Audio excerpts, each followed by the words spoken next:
అనుకు ఫోన్ చేసి మీనం ఇంటికి వెళ్ళి మీనం అలా ప్రవర్తించడానికి కారణం ఏంటో తెలుసుకోమని చెప్పు.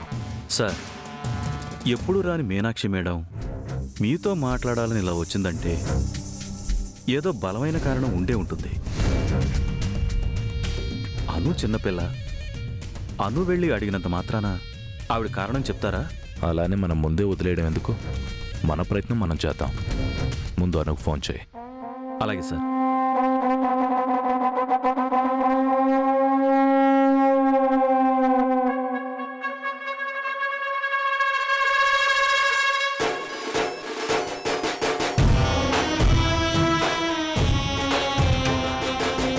మీనాక్షి అక్కడికే వెళ్ళింది. రవి ఫోన్ చేస్తున్నాడేంటి? ఏమై ఉంటుంది?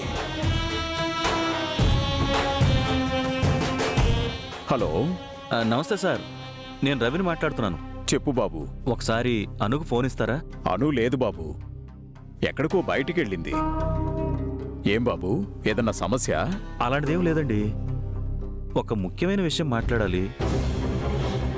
అను వస్తే వెంటనే ఇంటికి రమ్మని చెప్తారా? సరే బాబు. ఉంటానండి. సార్, అను ఇంట్లో లేదంట. ఇప్పుడు ఎలా? అను కూడా లేదు. కారణం ఎలా తెలుసుకోవాలి?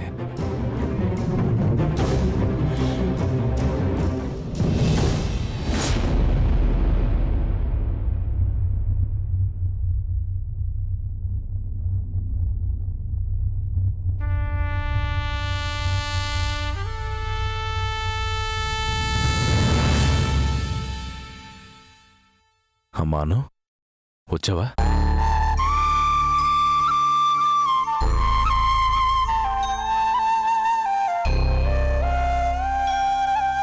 ఏమైందమ్మా?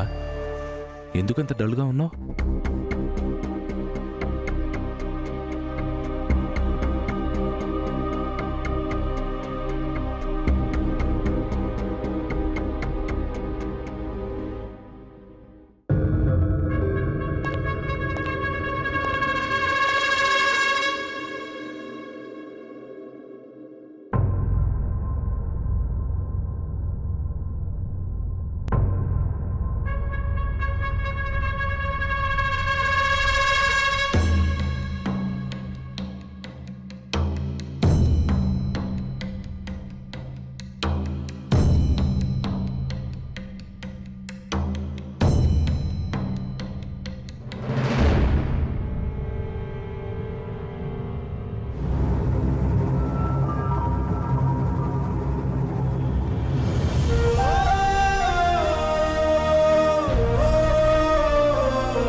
ఏమైంది తల్లి?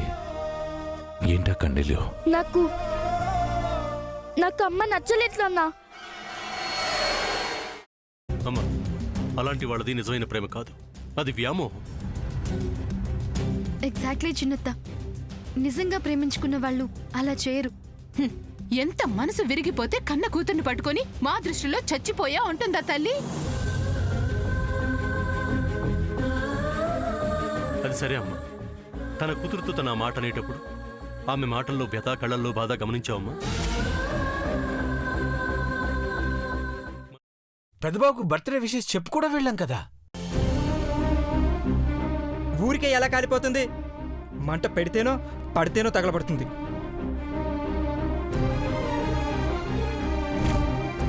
కరెక్ట్ చిన్నబాబు, నీకొచ్చినట్టే నాకు డౌట్ వచ్చింది.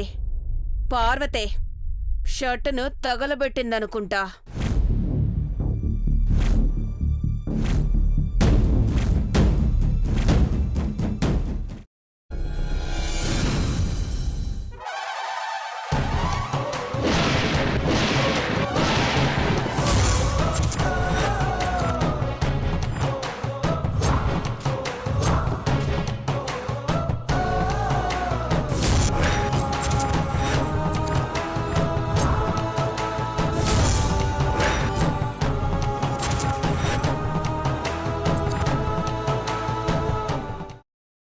తర్వాత పొట్టు తీసేసి చాప్ చేసి పక్కన పెట్టుకోవాలి.